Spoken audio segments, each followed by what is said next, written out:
Assalamualaikum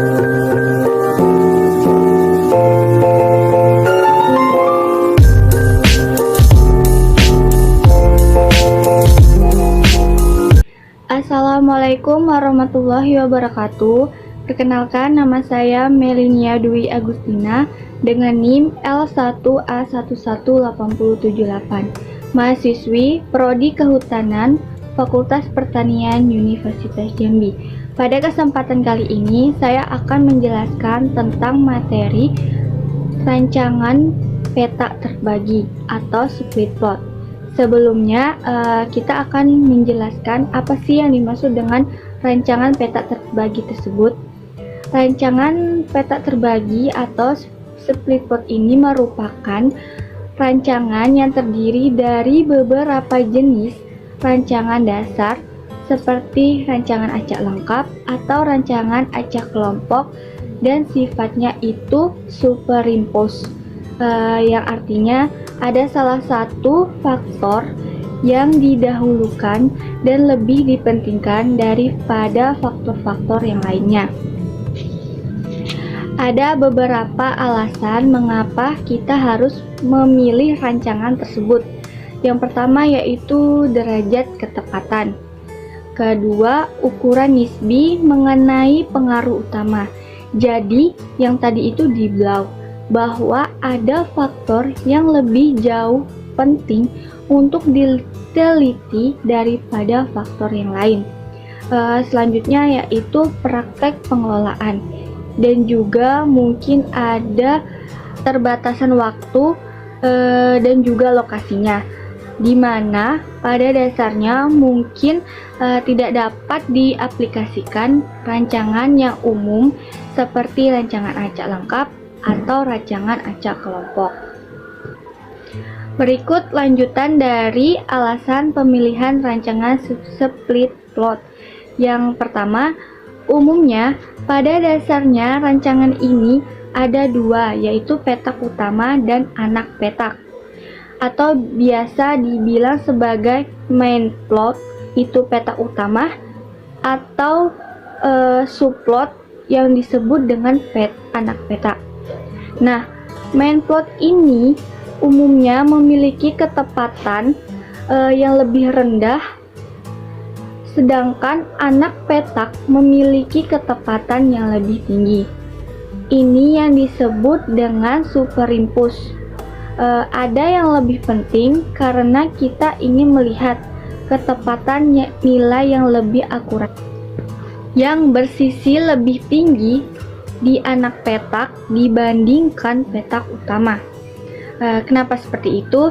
Nah, kita lihat di alasan selanjutnya atau di alasan yang di bawahnya. Ukuran nisbinya mengenai pengaruh utama. Umumnya sudah diketahui adanya perbedaan respon yang lebih besar dari salah satu faktor atau faktor yang memberikan perbedaan respon lebih besar. Jadi, umumnya mungkin ada penelitian terbaru yang ingin diteliti seseorang, tetapi tetap melibatkan kombinasi dan percobaan yang sebelumnya sudah dikelola atau yang sudah dicoba. Misalkan nih, dosis pupuk dasarnya orang sudah tahu 300 gram per hektar merupakan dosis pupuk terbaik untuk tanaman.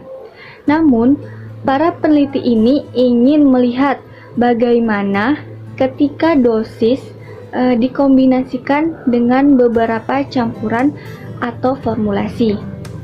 Jadi, para peneliti ingin melihat bagaimana interaksi dosis dengan pupuk karena dosis telah diketahui umumnya yang optimal. Berapa, maka itu dijadikan sebagai petak utama dan kombinasinya dijadikan sebagai anak petak untuk melihat ketepatan yang jauh lebih akurat. Dalam hal ini adalah kombinasi, dikarenakan yang baru diteliti ialah kombinasi. Dengan begitu, rancangan peta terbagi atau split plot ini memiliki kerugian. Kerugiannya berupa pengaruh utama dari peta utama memiliki ketepatan lebih rendah dibandingkan pengaruh interaksi dan pengaruh utama dari anak petaknya. Dan analisisnya lebih jauh kompleksnya dibandingkan rancangan faktorial biasa. Interpretasinya juga tidak semudah faktorial pada umumnya.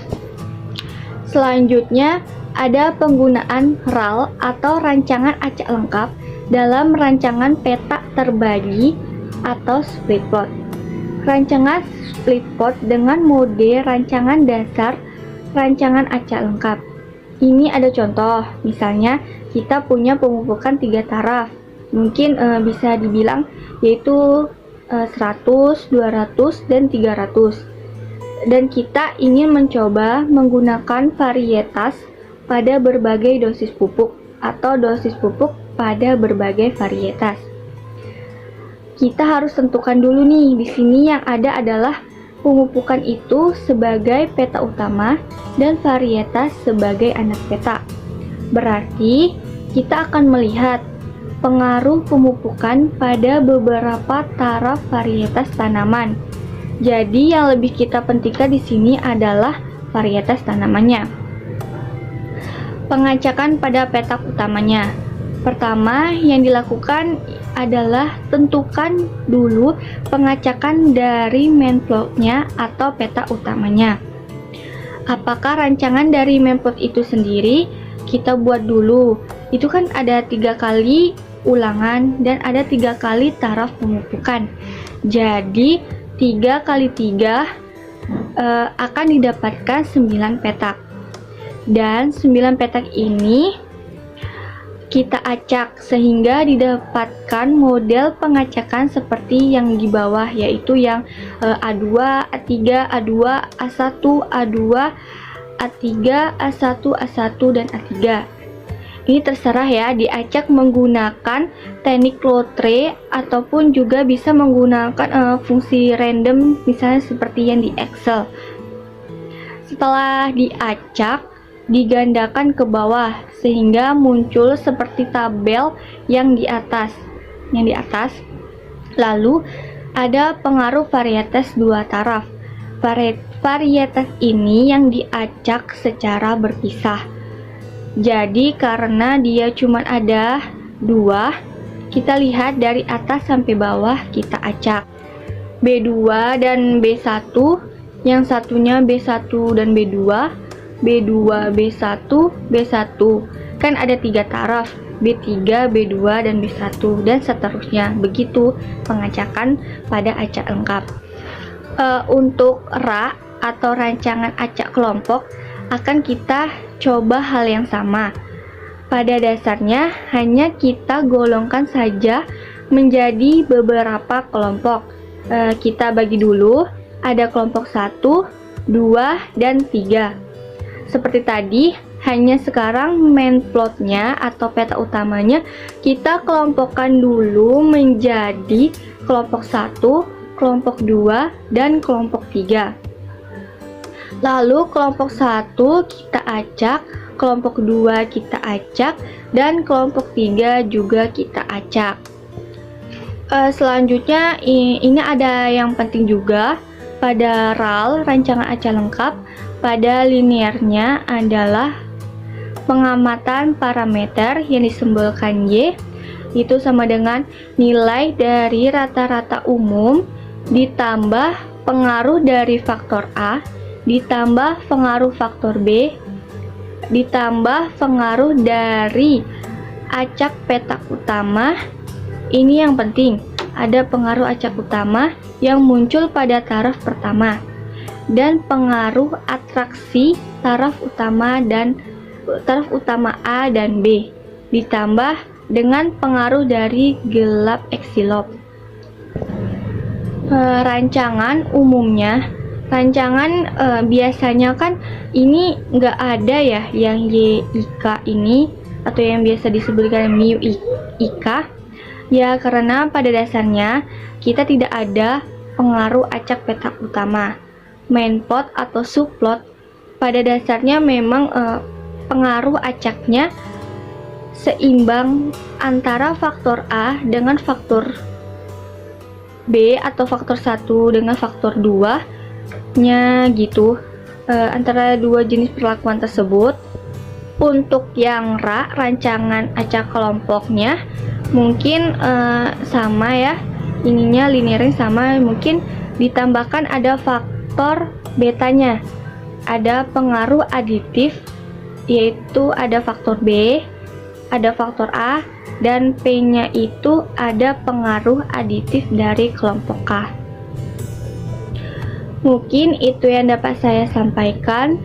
Semoga bermanfaat, dan jika terdapat kesalahan dari kata-kata saya mohon maaf, dan saya akhiri. Wassalamualaikum warahmatullahi wabarakatuh.